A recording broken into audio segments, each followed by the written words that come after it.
For the first time in 100 years, a party won the House but couldn't elect a speaker. A speaker has not been elected. But wait, there is more. It dragged on and on and on. And this process previews the Republican Party dumpster fire to come. It's a shit show. This is Not My Party.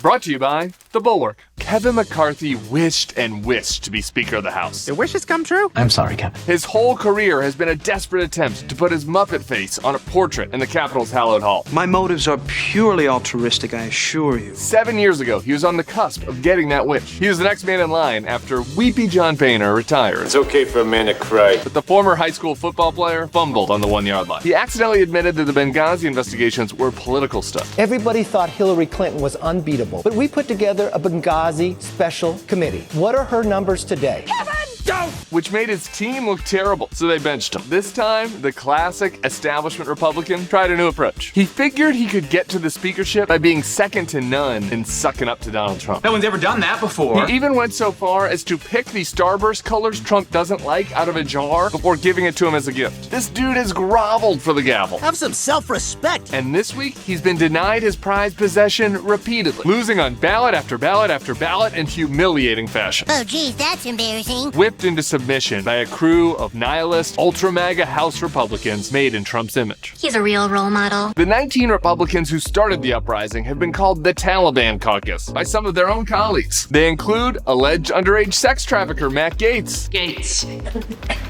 Donald John Trump. Mary Miller, who complimented Hitler in a pro-coup speech the day before the insurrection. Hitler was right on one thing. Shut your mouth. And Ralph Norman, who wanted Trump to declare martial law to stay in power. Yeah, he did misspell martial. Homophones are a bitch. What a goddamn circus! And the scariest part? This group of 19 demonstrated they have control over the other 203 House Republicans. By flexing their power, they demonstrated that the next speaker must accede to their demands. And the new speaker will be on a historically short leash. My house now, bitch! So expect stupid investigations, prosecuting Fauci, sabotaging Ukraine funds, shutting down the government, and whatever crazy fad comes next. Where's the laptop? The Republican leadership is so weak that they can't even deal with the new craziness surrounding George Santos. That's your real name. Who lied about his college degree, his work, his religion, everything. He claimed his mom died in 9/11. That's awful. Santos is wanted in Brazil for stealing a dying patient's checks so that he could buy shoes. What a piece of shit.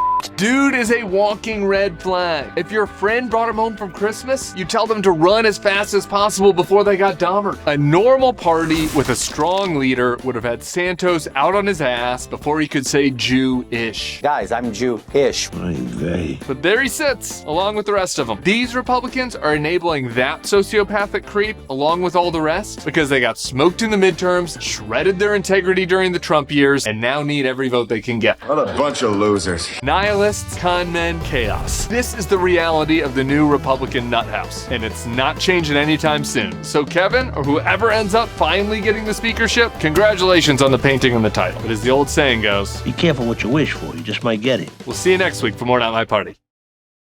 For more weekly episodes of Not My Party, smash that subscribe button.